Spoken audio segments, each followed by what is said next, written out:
February, 17 people were murdered in a Parkland, Florida high school in one of America's deadliest school shootings. Shooter, 19-year-old Nicholas Cruz, can't legally walk into a bar, but legally purchased an AR-15 semi-automatic rifle. I lost a best friend, who's practically a brother.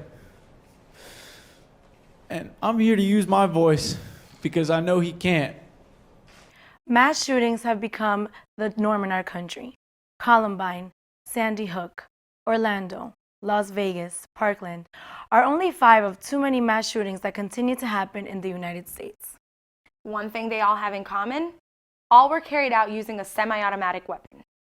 AR-15s are the most popular rifles sold in this country.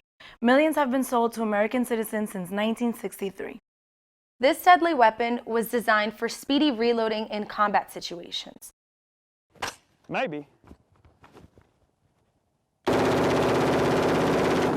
So do we really need access to these kinds of weapons?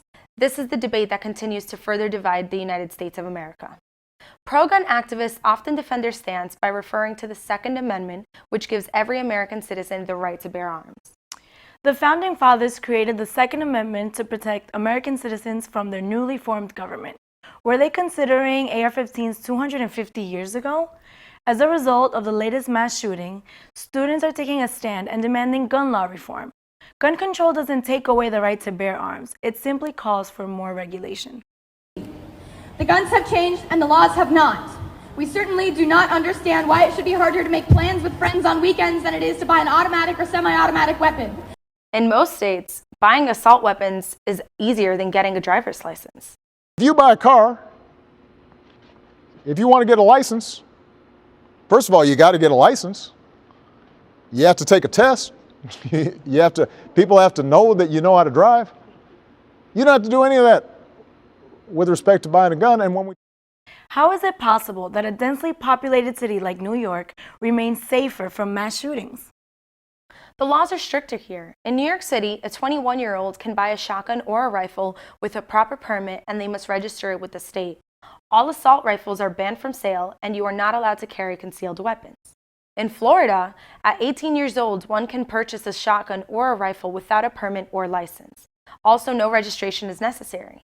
There are also no regulations when it comes to concealment. In 1994, Congress passed the Federal Assault Weapons Ban, which prohibited the manufacturing of assault weapons, including the AR-15. It expired under President Bush in 2004, and mass shootings rose dramatically. Enough is enough. Now is the time to take action. Guns aren't the problem, our present regulations are. Purchasing assault weapons should require proper training, mental health tests, and background checks. This isn't a political issue anymore. It's a humanitarian issue.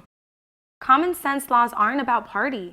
It's about our safety, and our children shouldn't have to fear going to school. Now it's our turn. I'm Stephanie Monroy. And I'm Lilia Murillo. This is Did You Really Know? Tune into Globesville for more.